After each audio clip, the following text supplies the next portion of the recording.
सम अगले भाग में हमने 3 कारकों के बारे में बताया है। चौथा है संप्रदान। 8 कारकों में चौथा ये है।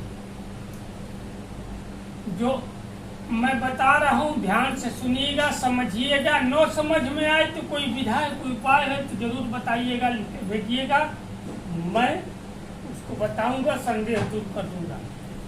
संप्रदान कारक। संप्रदान का अर्थ है देना, कुछ दिए जाने या जिसके लिए कार्य किया जाए उसका बोध कराने वाले संज्ञा या सर्वनाम शब्दों रूपों को संप्रदान कारक कहते हैं। यहाँ शब्दों भी लिख सकते हैं, रूपों की जगह दोनों में से कोई भी लिख सकते हैं। रूपों की जगह शब्दों भी लिखा जा सकता है, जो भी लिखो। तो ये है संप्रदान कारक। उससे पहले मैं कुछ बताना चाहता हूं महान भाव को। यहाँ कुछ लोग ऐसे हैं जिनके पास न अपना गुण है, न ज्ञान है, न समझदारी है, न कोई विधा है, न कोई तरीका है। वो दूसरों का देखते हैं और उसी से अपना शुरू कर देते हैं। 4 लोगों का देखे, 4 मिला के एक नया बनाए, लेकिन ज्यादा दिन नहीं चलता है। उसी तरह हमारे पढ़ाने का तरीका, समझाने का तरीका और बताने का तरीका,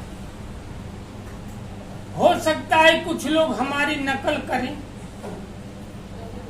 इसलिए आपको सावधान कर दे रहा हूं कि इस तरीके, क्योंकि मैं तो तरीका तुरंत बदल दूंगा, लेकिन फिर भी लोग प्रयास करते हैं।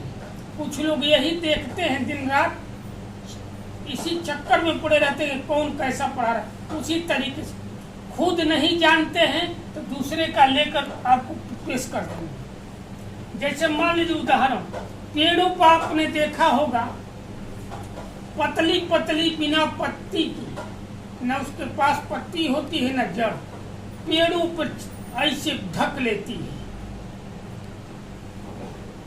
लता टाइप की होती है। वो जानते हैं कैसे नहीं, वो पेड़ों का ही रस चूस के अपना जीवन बढ़ाती है। उसी तरह ये लोग हैं, अपना कुछ नहीं होता, दूसरे का ही लेना शुरू कर देते हैं और दूसरे के तरीके को अपना तरीके बनाकर पेश करते हैं। इसलिए मैं बता रहा हूँ आगे जाने, और ये होगा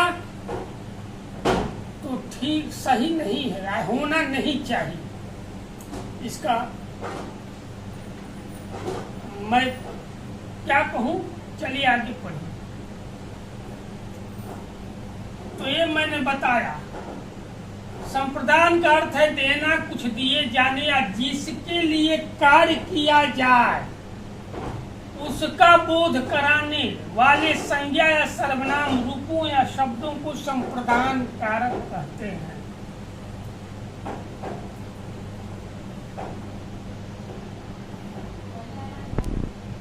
पहचान चिन्ह।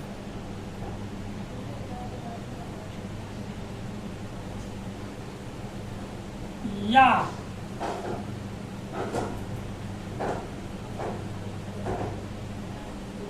विभक्ति, प्रसर्ग, या हटा दीजिए। पहचान चिन्ह ये यही है, ठीक, ये भी यही है, तीनों एक ही है। पहचान चिन्ह कहिए, विभक्ति कहिए, प्रसंग कहिए, जो भी कहिए, तीनों में। देखिए के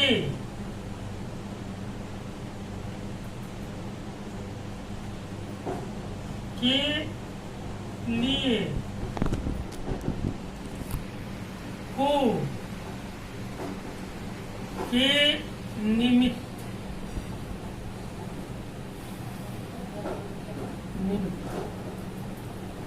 ये देखिए, ये है पहचान चिन्ह। जिसमें ये आए के लिए को के निमित्त, ये तीनों के निमित्त को के लिए। समझ जाइए कि कुछ दिया जाने या दिया जाने का बोध कराता हो, या कोई कार्य किया जाए किसी के लिए, वही संप्रदान है। तो इसका उदाहरण देखिए।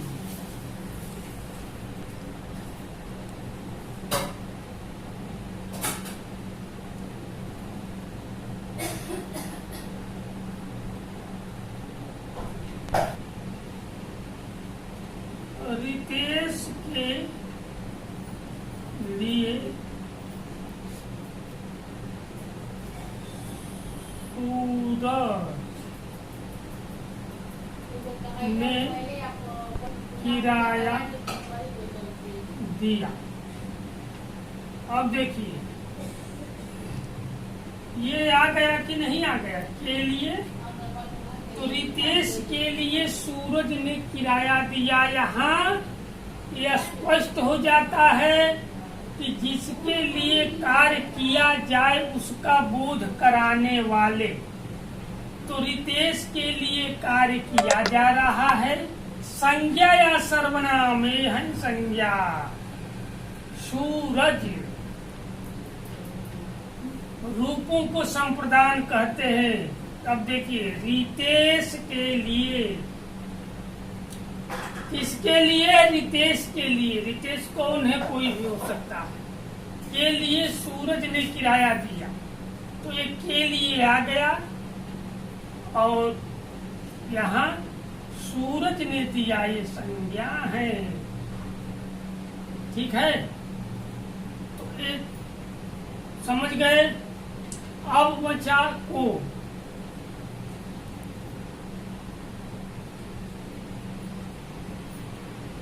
श्रवण को विद्यालय से बाहर किया गया। अब आइए श्रवण की पर। श्रवण का एक शाब्दिक अर्थ होता है सुनना। एक श्रवण का एक श्रवण कुमार थे, ये अपने माता पिता को कंधे पर लेकर चलते थे, दोनों ओर बैठा के। अच्छे बेटों की उपमा इन्हीं के लिए दी जाती है, हम जैसे लोगों के लिए नहीं है। श्रवण कुमार जो माता पिता भक्त होते हैं उनको श्रवण कहते हैं कि अजी श्रवण कुमार जैसा उनका बेटा है। एक श्रवण का अर्थ होता है सुनना, और ये श्रवण ना ये श्रवण है न वो श्रवण है, ये दूसरे श्रवण है। तो श्रवण को विद्यालय लय से बाहर किया गया। यहाँ आ गया को, तो यहाँ भी कार्य का बोध करा ही रहा है, क्योंकि कार्य हो रहा है इनको बाहर निकालने का, श्रवण जी को, इससे विद्यालय से। ये तो स्पष्ट हो गया कि इनको बाहर किया जा रहा है, तो बोध हो रहा है कि कुछ कार्य हो रहा है। और जिसके लिए हो रहा है, यहाँ श्रवण जी के लिए हो रहा है, आप विद्यालय से बाहर जाए। ये हो गया को। अब आइए के निमित्त।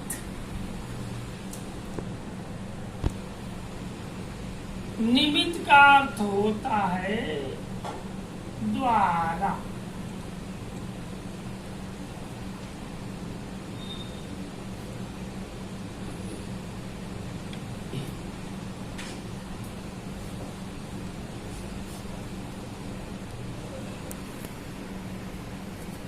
सुरेश ने महेश के निमित्त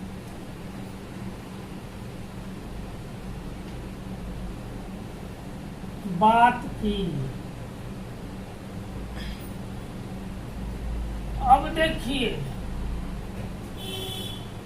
सुरेश यहाँ है महेश जी, यहाँ है सुरेश जी। महेश का एक अर्थ होता है शिव, शंकर भोले, डमरूधारी, गंगाधारी कोई। और सुरेश का अर्थ होता है ब्रह्मा। यहाँ भी मिलान हो रहा है साहब, देखिए ना, शिव और ब्रह्मा। यहाँ सुरेश और महेश मित्र हैं, तो यहाँ भी हैं ब्रह्मा और शिव। त्रिदेवों में दो तो यहाँ है ये है। तो अब देखिए यहाँ भी हो रहा है। तो सुरेश ने महेश के निमित्त बात की, तो के निमित्त आ गया। अब बताइए कि तीनों आ गए। अब पहचानने में, समझने में या कहीं और कोई परेशानी हो तो बताइएगा, मैं उसको दूर करूंगा। हमें जहां तक लगता है कि हमने जो कहा है, देखिए समझना अलग बात है, समझाना ठीक उसके विपरीत है। कहना अलग बात है, कहलवाना ठीक विपरीत है। पढ़ना अलग बात है और लिखना और भी कठिन है, क्योंकि वर्तनी अशुद्धियां जब आप पढ़ेंगे तो लोग सोचते कुछ और हैं, कहते कुछ और हैं, और लिखने का समय आएगा तो लिख देंगे कुछ और। तो ये है संप्रदान कारक। अगर कहीं कोई समस्या हो तो समस्या आप बताइए, निदान मैं करूंगा। और नक्कालों से थोड़ा सावधान रहिए, क्योंकि कहते हैं कि जो पेड़ पर छा जाती है, लता की तरह होती हो, उन पेड़ों का ही रस चूस के वो अपना जीवन चलाती है, फैलती है। उसी तरह ठीक कुछ लोग ऐसे हैं कि कुछ लोग उनका नकल करके अपना धंधा चला लेते हैं। जैसे एशिया का सबसे बड़ा देश चाइना, हर देश की नकल करके अपना एक नया चीज बना देता है। पैसा कम लगेगा, अमेरिका जैसी मिल रही है वस्तु तो काहे नहीं लेंगे। अमेरिका में इसका दाम 500 रुपए है, ये दे रहा है 75 रुपए, है कि नहीं। तो वही बात है, नकालों से सावधान रहिए, क्योंकि तरीका वो अपनाते हैं। और अगले भाग में पुनः मैं अगला बताऊंगा। आपादान, तब तक के लिए विदा।